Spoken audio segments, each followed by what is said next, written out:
Some secrets do not wait for us to find them. They wait patiently until we are finally brave enough to hear them. I was 49 years old when I unlocked the front door of Seabrook House, a weathered bed and breakfast overlooking the rocky coast of Maine, and the first thing I noticed was not the ocean. It was the silence. Not the lonely kind that had filled my home since my divorce 6 months earlier, but the peaceful kind that seemed to settle gently into every wooden beam and every lace curtain fluttering beside the windows. The salty breeze carried the scent of pine, sea air, and old cedar. Somewhere below the cliffs, waves folded into one another with a rhythm that felt older than memory itself. I stood there holding my leather satchel filled with white cotton gloves, appraisal forms, and a lifetime of experience evaluating historical collections. For 30 years I had spent my career preserving objects that belonged to other people's stories. I had become remarkably skilled at recognizing the value hidden beneath dust and fading ink. I simply never realized I had forgotten how to recognize my own. "You must be Claire." The warm voice pulled me from my thoughts. An elegant woman with silver hair gathered neatly at the back of her neck crossed the foyer with effortless grace. She smiled as though she had been expecting me for years rather than minutes. "I am Margaret Sullivan. Thank you for coming all this way." Her handshake was gentle but confident. "Thank you for inviting me," I replied. "Your letter mentioned a private collection that has never been catalogued." Margaret nodded. "My late husband's family collected letters, journals, photographs, and paintings for nearly a century. I promised myself I would organize everything one day." She paused, her eyes drifting briefly toward the staircase. Life simply had other plans. There was something familiar in the way she said those words. Not dramatic, not bitter, just quietly truthful. Before I could answer, footsteps echoed softly above us. I looked up instinctively. A woman descended the old staircase carrying a cardboard archive box against her hip. She could not have been more than 35. Sunlight spilled through the stained glass window behind her, catching loose strands of chestnut hair that framed a thoughtful face. She wore worn blue jeans, hiking boots, and a cream sweater with rolled sleeves dusted lightly with charcoal smudges. She looked more like an artist than someone sorting family documents. "Claire," Margaret said with a smile, "this is my daughter Emma. She has been photographing every item before we move anything." Emma balanced the box on the floor before offering her hand. "It is nice to finally meet you. I have admired your museum restoration work for years." I blinked in surprise. "You know my work?" She laughed softly. "Your article about preserving handwritten correspondence was required reading in graduate school." I felt an unexpected warmth rise into my cheeks. It had been a very long time since anyone remembered something I had written rather than someone I had once been married to. Margaret watched the exchange with quiet satisfaction before leading us into a sunlit library overlooking the sea. Shelves stretched from floor to ceiling, filled with leather-bound journals, antique clocks, faded photographs, and carefully stacked boxes tied with silk ribbon. Dust floated lazily through beams of afternoon light, making the room feel almost suspended outside of time. My fingertips brushed the edge of an unopened wooden chest resting beneath the largest window. "Everything begins here," Margaret said. I nodded slowly, unaware that hidden somewhere among those forgotten letters was a story that would ask me to question not only everything I believed about love, but everything I believed about the life I thought had already been written. The following morning arrived wrapped in a blanket of pale gray mist that blurred the line between the Atlantic Ocean and the sky. I woke to the distant cry of gulls and the gentle creak of the old house settling into another day. For the first time in months I had slept through the night. The room carried the comforting scent of cedar furniture and freshly washed linen, reminding me that unfamiliar places sometimes offered a kind of peace that familiar ones never could. When I stepped downstairs, sunlight filtered through the kitchen windows while a kettle whistled softly on the stove. Margaret stood at the counter arranging fresh blueberry muffins onto a ceramic plate that had clearly been part of the house for decades. Emma was already there with a camera hanging from her shoulder, carefully photographing a collection of handwritten recipe cards before placing each one into archival sleeves. "Good morning," Margaret said warmly as she poured coffee into a heavy stoneware mug. "I hoped the waves were not too loud." I smiled. They were quieter than my own thoughts. Emma looked up with a gentle laugh. "That is one of the reasons I stayed here after graduate school. The ocean has a way of reminding you that everything keeps moving." After breakfast, Margaret led us back into the library where neatly labeled boxes waited across a long oak table. Every letter, photograph, and journal represented a life someone had once believed was worth remembering.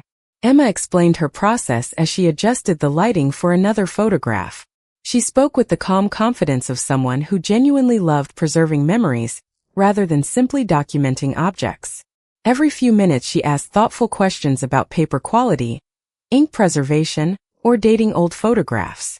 I realized she was not trying to impress me, she was trying to learn. That quiet curiosity was unexpectedly refreshing. Hours slipped by almost unnoticed as we worked side by side. Outside, the fog slowly lifted, revealing rugged cliffs and deep blue water beyond the tall windows. Inside, the library filled with the soft sounds of turning pages, camera shutters, and occasional conversations that wandered naturally from history to favorite books, childhood memories, and the unexpected paths life sometimes chose for us. During a short break, Emma carried 2 mugs of tea onto the wide back porch overlooking the sea. We sat in weathered wooden chairs while a cool breeze carried the scent of salt and wildflowers growing along the cliffs. "My mother believes every letter tells 2 stories," Emma said quietly. "The one that was written and the one that was never sent." I looked out toward the horizon. "Sometimes the unwritten stories last even longer." She nodded without looking away from the water. "I think that is why I photograph old collections. I keep hoping someone will finally see the people behind the paper." Her words stayed with me long after we returned inside. That afternoon, while opening another carefully tied archive box, I discovered dozens of envelopes arranged with remarkable care. None had ever been mailed. Each carried a date, a name, and a return address that had faded with time. As I gently lifted the first envelope, Margaret appeared quietly beside me. Her expression softened in a way I could not yet understand. "Those," she said almost in a whisper, "are the only part of the collection I have never been able to bring myself to read." Margaret rested her fingertips lightly on the weathered box before stepping away as though she had just entrusted me with something far more fragile than paper. The room grew wonderfully still. Outside, waves rolled steadily against the cliffs while sunlight drifted across the library floor in long golden bands. Emma quietly adjusted the curtains to soften the light before returning to the camera without saying a word. I slipped on a pair of white cotton gloves and carefully lifted the first unopened envelope. The paper had yellowed with age, but the handwriting remained graceful and deliberate. The letter had never been sealed. Whoever wrote it had folded it carefully, tied it with a faded blue ribbon, and then simply placed it inside the box instead of sending it into the world. I unfolded the page slowly. It was not a dramatic confession or a heartbreaking farewell. It was an ordinary letter describing a walk beside the ocean, the comfort of shared silence, and the strange feeling that some people arrive in our lives carrying a sense of home before we even know their names. I looked toward the window overlooking the sea and smiled almost without realizing it. Emma lowered her camera. "Does it say something important?" she asked softly. "It says something honest," I answered. "Sometimes those are the same thing." She nodded thoughtfully before joining me at the table.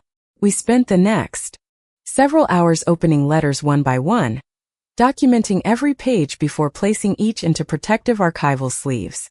Some described family dinners. Others recalled birthdays, storms, or quiet afternoons spent reading together. None of them seemed extraordinary by themselves, yet together they formed a portrait of a life built from moments most people would have forgotten to preserve. During lunch we carried our sandwiches outside to a weathered bench overlooking the shoreline.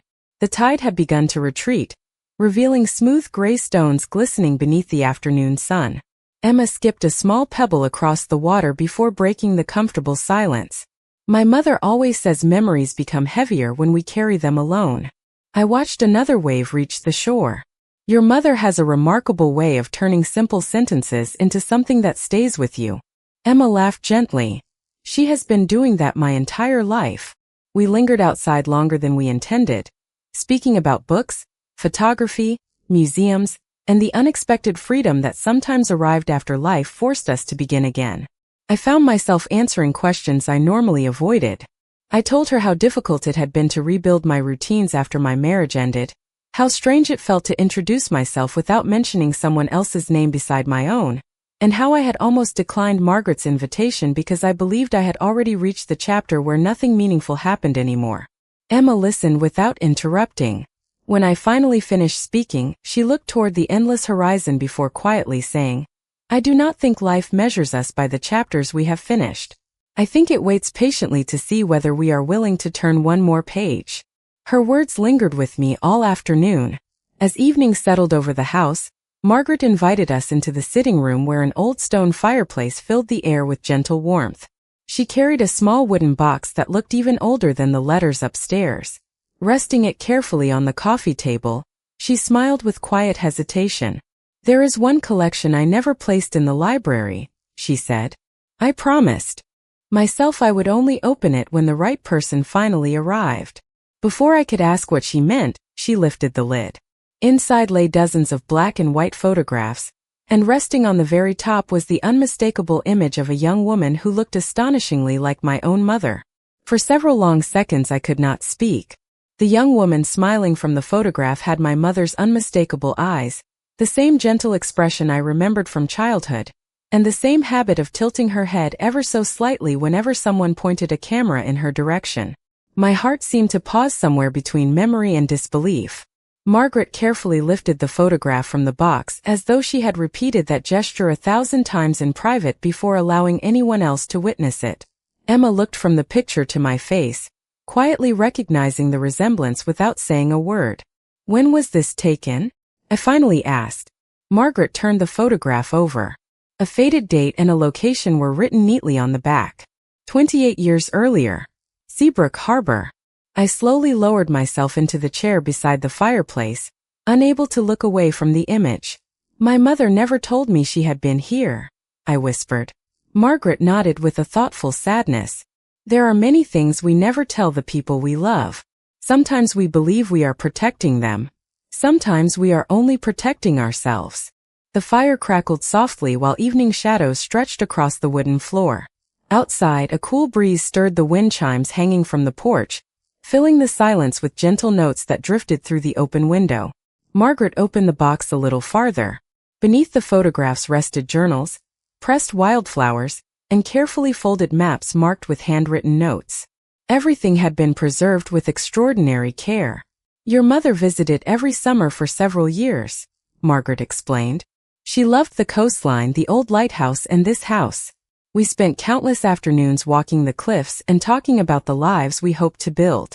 I listened quietly, discovering pieces of my mother's younger years that had never appeared in family stories. Emma settled into the armchair across from me, her camera resting forgotten on the side table. She seemed just as captivated by the memories unfolding before us as I was. "Did they stay in touch?" she asked gently. Margaret smiled, though the expression carried more gratitude than regret. "For a long time. Life eventually carried us in different directions, but every birthday, every Christmas, and every important milestone, another letter would arrive." She reached into the box and handed me a bundle tied with pale blue ribbon. These were all from her. My fingers trembled slightly as I accepted them. I recognized my mother's handwriting immediately. The graceful loops and careful spacing had once filled birthday cards tucked into my lunchbox when I was a little girl.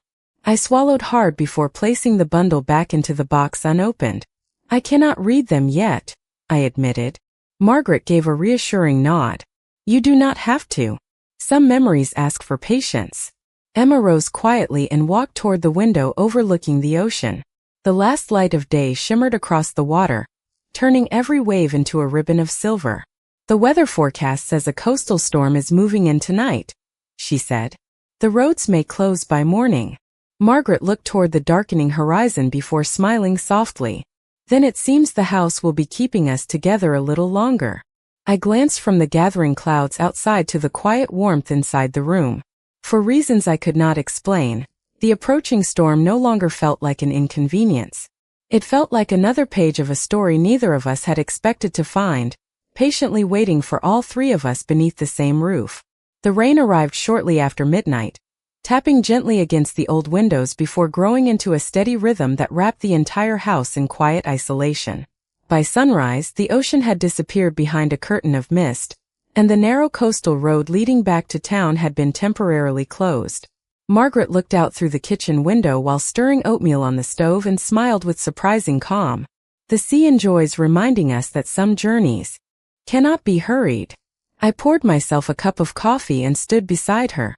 Normally, being stranded would have made me restless. Instead, I felt strangely grateful for another unexpected day, inside a house that seemed determined to reveal one forgotten story after another. Emma joined us carrying her camera but set it aside without taking a single photograph. "No restoration work today," she said with a playful smile. "The humidity is too high for the old paper." Margaret looked between us before reaching into a cabinet. "Then perhaps today belongs to memories instead." After breakfast, she suggested we organize the family attic, explaining that dozens of smaller keepsakes had never been catalogued. The narrow staircase creaked beneath our feet as we climbed toward the highest floor. Sunlight slipped through tiny round windows, catching floating dust that shimmered like tiny stars. Old trunks, woven baskets, handmade quilts, and carefully labeled boxes filled every corner. Emma handed me a pair of cotton gloves before climbing onto a small wooden ladder to retrieve another storage case.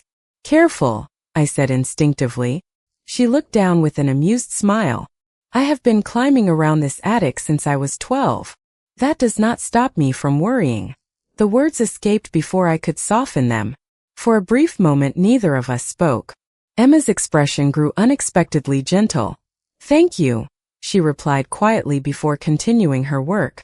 We spent hours sorting family photographs, handwritten recipes, and faded travel journals. Every object carried another glimpse into lives built through ordinary moments, rather than extraordinary events.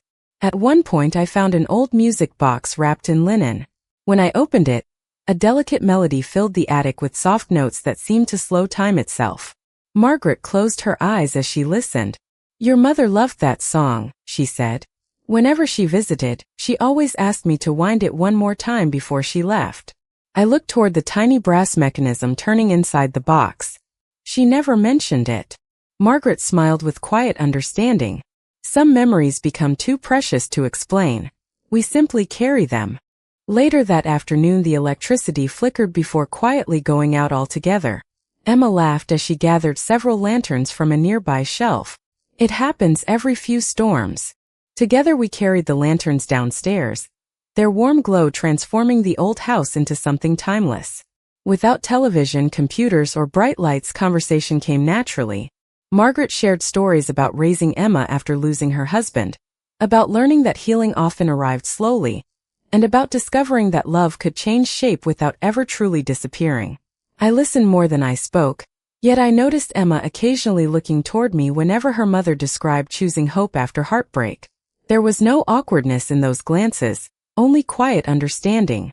As evening settled outside, rain continued falling against the windows while the three of us sat together around the dining table sorting another stack of letters by lantern light.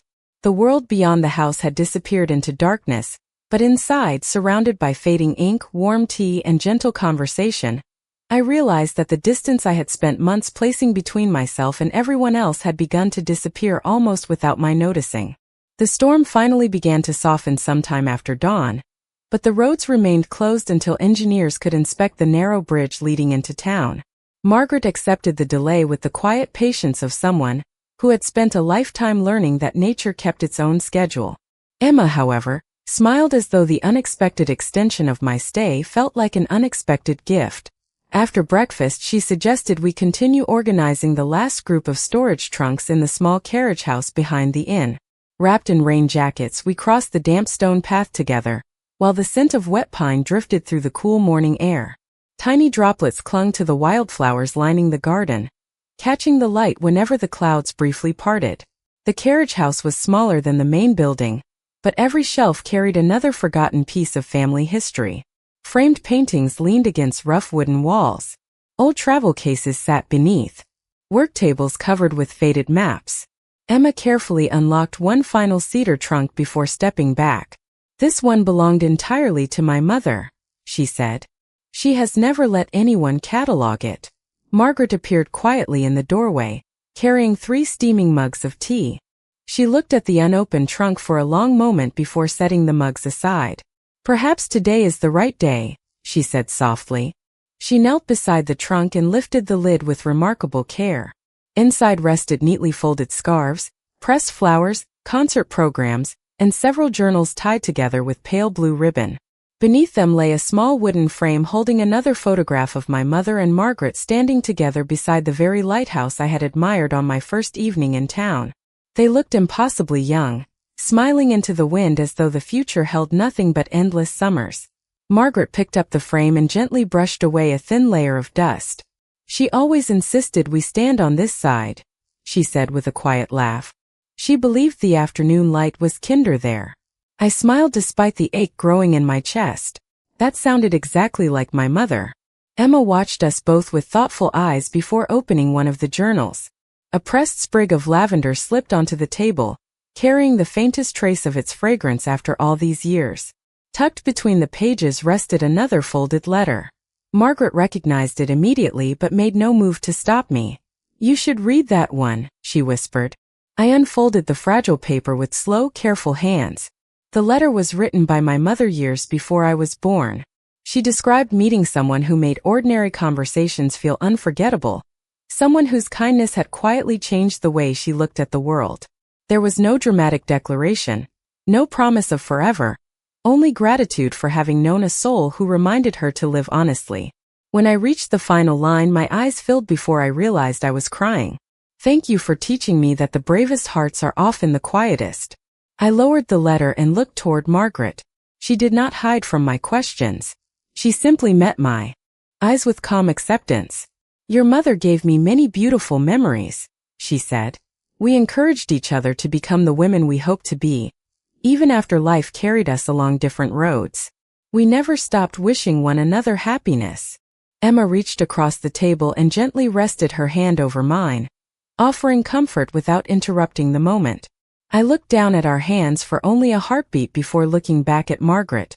In that simple gesture, surrounded by old letters, soft rain, and the steady rhythm of the sea beyond the windows, I understood that some of the deepest connections are not defined by how long they last, but by how completely they change the lives they quietly touch. The bridge reopened late the following afternoon, and with it came the quiet realization that my time at Seabrook House was no longer endless. The news should have brought relief. Instead, it settled somewhere deep inside me with an unexpected heaviness. I spent the morning finishing the catalog records for the final group of journals while Emma photographed each page with patient precision. We had fallen into an effortless rhythm over the past several days, anticipating each other's movements without speaking, exchanging careful smiles whenever another forgotten photograph or handwritten note revealed itself beneath layers of tissue paper. Margaret watched us from across the library with the gentle expression of someone who recognized a story long before its characters did. Just before lunch, she excused herself to meet a supplier in the nearby village, leaving Emma and me alone in the quiet house for the first time. Rain-washed sunlight streamed through the tall windows, filling the library with a warm glow that softened every shelf and every worn leather binding. Emma closed the final archive box and looked toward the ocean beyond the glass. "Would you like to see my favorite place before you leave?" she asked. I agreed without hesitation. We followed a narrow footpath winding through wild grasses until the old lighthouse appeared above the cliffs. The wind carried the scent of salt and blooming beach roses while waves crashed gently against the rocks below. A weathered wooden bench overlooked the entire bay. Emma brushed a few fallen leaves from the seat before we sat down together in comfortable silence. "My mother used to bring me here whenever life felt confusing," she said quietly. "She always believed the horizon reminded people that there was more waiting beyond whatever they were afraid of."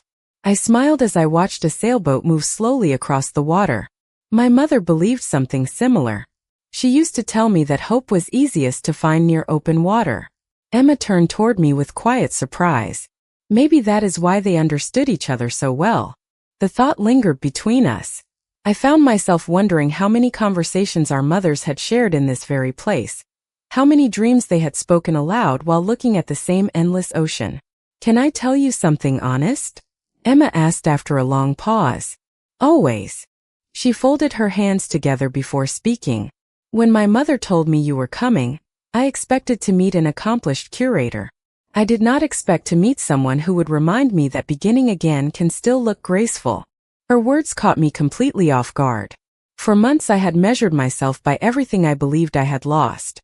Hearing someone describe me through the lens of quiet strength instead of quiet failure felt almost unfamiliar. I looked down at the smooth wooden boards beneath our feet before answering. I thought I came here to preserve your family's history. I laughed softly. Instead, I feel as though I have been recovering pieces of my own. Emma smiled, her eyes reflecting the bright afternoon sky. Maybe that is what history is supposed to do.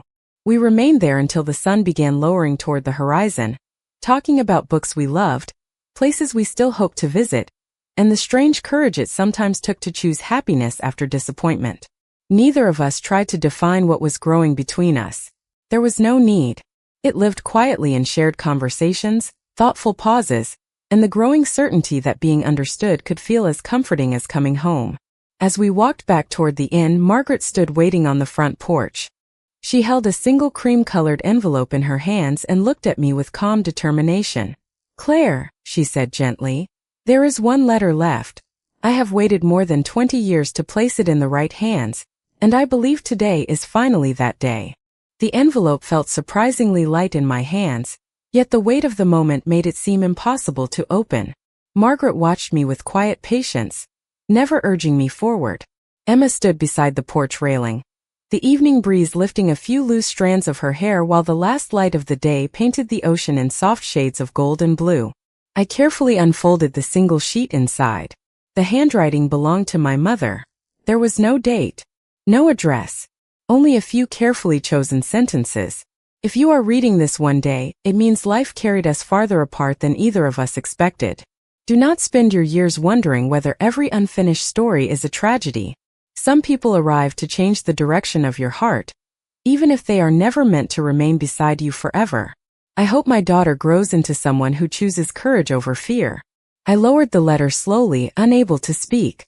Margaret looked toward the sea before quietly saying, "She gave me that letter shortly before she stopped visiting.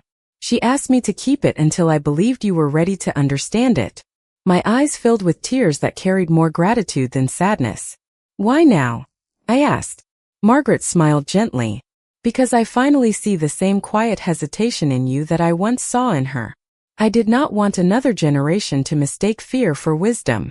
Silence settled around us, broken only by the steady rhythm of the waves below the cliffs. Emma stepped a little closer, not to interrupt, but simply to share the moment.